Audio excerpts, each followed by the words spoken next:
What's up, everybody? In my YouTube craziness and looking for things to do while we're locked down here, watching some videos, and Fender puts out some videos. And there is a thing now with a artist check-in. And I'm not a big fan of modern day guitar players most of the time. I'm too old. I'm too old school. I can't keep up with it.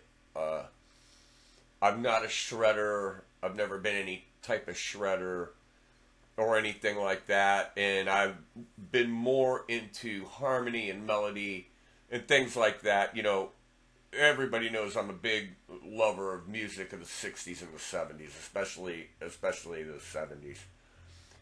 But there is one guy that I always thought stood out above a lot of guitar players. And even though Cold Day in Hell, you'll catch me listening to Marilyn Manson or Rob Zombie, whenever I see this guy by himself, solo, or when I've seen things of him playing and like doing demos, and he had his own guitar, the John 5 Telecaster, and this guy just has always impressed me. Bigly. Like no one has impressed me before. And he's amazing. And here's one of the reasons why.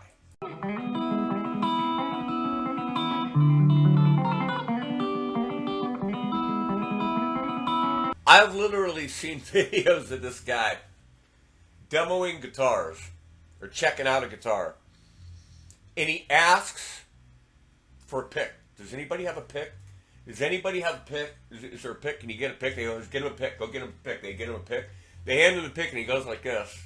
And he starts doing banjo rolls on the Telecaster. 3-finger band, 4-finger banjo rolls, right? And he'll eventually get around to using the pick, but he's inevitably got the pick stuck in his mouth.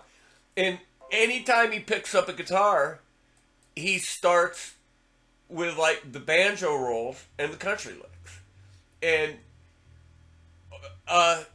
he talks about it. He loves country music. He grew up on hee-haw and he grew up on country. So, and here's another reason I like him.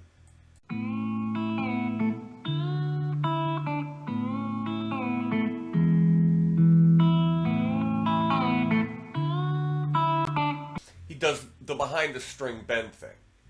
And I know, like back in the day, there were guitar players that did this thing. Roy Clark did it, and some other people did it that, you know, like it was just a little novelty thing. But John 5 has perfected that behind the nut bend. And you know he's got the strings out of the string tree. And that guitar that was designed with his name on it, it's a Telecaster with a 12-string headstock. And from what I understand, that big headstock was to add more mass, to add more sustain to the guitar, okay? It's just what I've been told. I'm not claiming it. I've just been told it, okay? But the guy is well-rounded. He's a well-rounded guitar player. And he talks about, you know, the Telecaster. Fender got it right the very first time. Leo got it right the very first time when he made the Telecaster. And that, you know, that is his favorite guitar. And he's tried to play other guitars and inevitably goes back to the Tele. And who can blame him? You know, tried and true. It's one of the greatest guitars out there ever been created. I certainly love Telecasters. And you know, he's one of these players. He's played with country musicians. I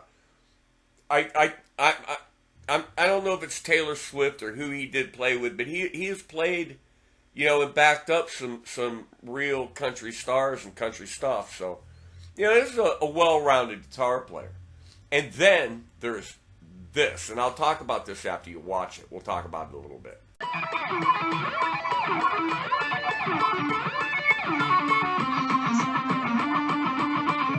Okay, the sweep picking, the shred picking, the speed picking, and whatever.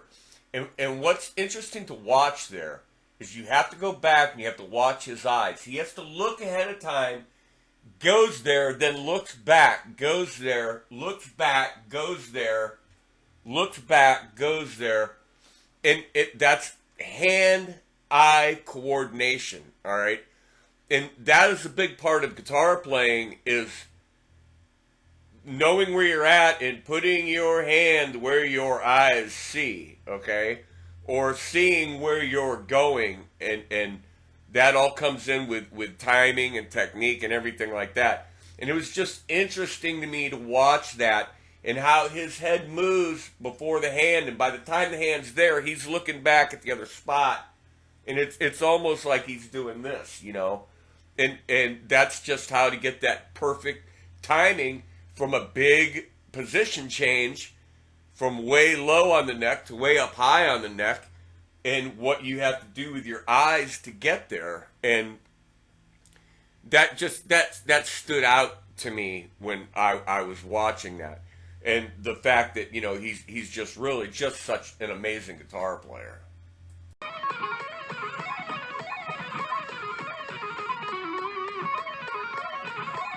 Tapping and sweeping are, you know, they're a guitar art within themselves, and it's a hard thing to accomplish. I know back in 2009, 2008, somewhere around there, I decided to try to teach myself how to sweep pick and speed pick and play faster to try to get out of that 12-bar blues rut or that pentatonic scale rut. And if you watch this, I couldn't play through this successfully now without like practicing it for who knows how long. You know, since we're going to have all this time off, don't touch your face, Ed.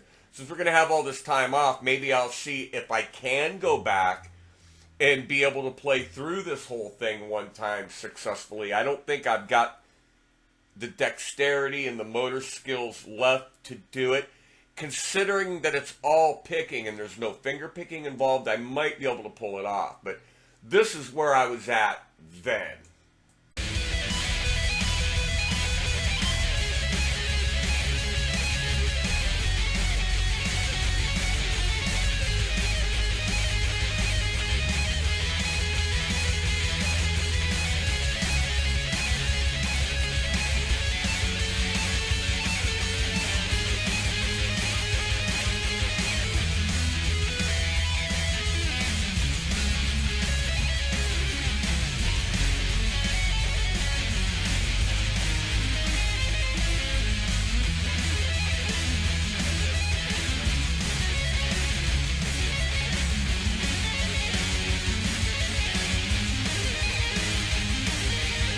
Now that can be harder than actually even going faster.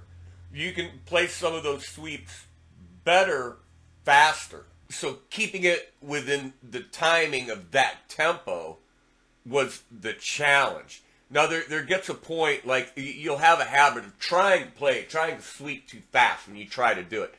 And I eventually came to the conclusion that sweep picking wasn't really, in the type of music that I play, probably the best route to go. You know, it doesn't fit well in, you know, a lot of classic rock. Now there's always places that you can fit little bits in and little parts in, and it's nice to have. It's nice to be able to do. But to do something like that, you have to come up with something that is strictly just a sweeping thing, you know, that's what that piece is about. And finding places to sneak that into lead solos, you know, can be a challenge, but it can be done. Here's some more of that. I'll play from like the intro of it.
Oh, the good old days. And I even had a 24 fret pointy guitar that was made in 1980, like two, to do that with.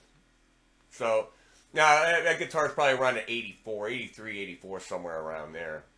It's older than my Falcons. I'm pretty sure. I'm pretty sure it's older than my Falcons, and I've had that guitar since I was in my early 20s, and a long time. I've had it quite a while, but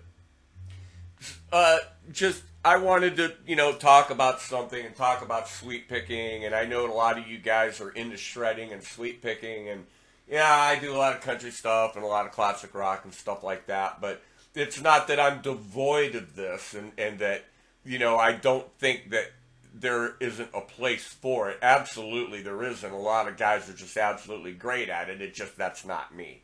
So all right, that's my video. Everybody, take care of one another. Take care of yourselves. Hang in there. We'll get out of this one way or another. It'll be over someday.